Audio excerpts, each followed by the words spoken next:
वालेकुम कैफ हाल कोइस मुकाबल हजर अब्दुल मजीद हाँ हबीबी शुगल कैफ कोइस माशाल्लाह वाला नंबर 1 मियां मियां शुक्रान वाला हाँ भी जवानो लो जी मुंडे नवा बंदा ढाइया दिन की भरती ला सुट्टी मुंडे ने चेक करो हाँ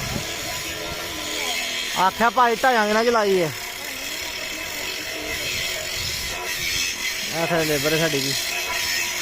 माशाल्लाह काम है अपना अल्लाह पाक खैर करे बाहर दूर रह गई है दिहाड़ी खाने का काम इस तो बाद इंशाल्लाह अल्लाह ने चाहिए खैर तो मक्के जाना माशाल्लाह उमरा करने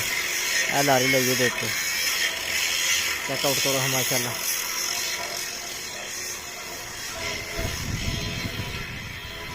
जी साड़ी लारी है चेक करो इनका बेहतरीन माशाल्लाह हर तरह का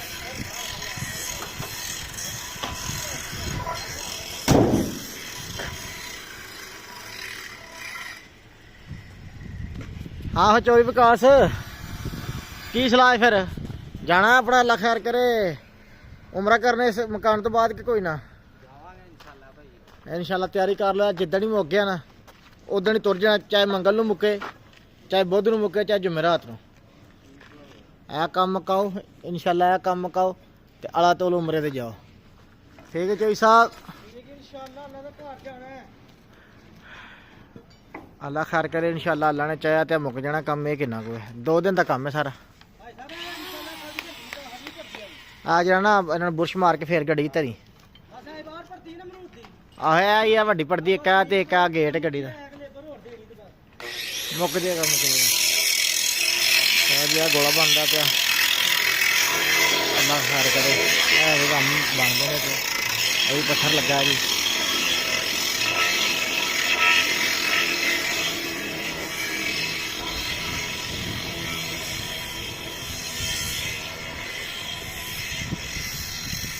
सलारी पे जानी है अल्लाह खैर करे ये जाएगी छाला मारती मक्के इंशाल्लाह मेरा अल्लाह ने चाहा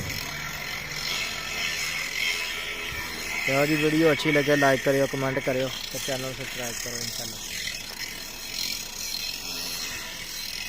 मसला कम चेक करो बादशाह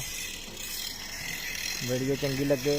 लाइक करो कमेंट करो तो चैनल साडे सब्सक्राइब करो अभी मजीद तुहाडे वास्ते एवं दी वीडियो लैके आंदे रहांगे इंशाल्लाह मेरे अल्लाह ने चाहा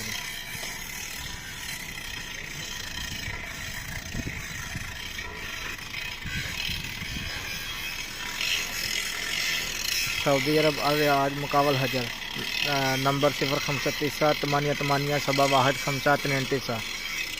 0598871 529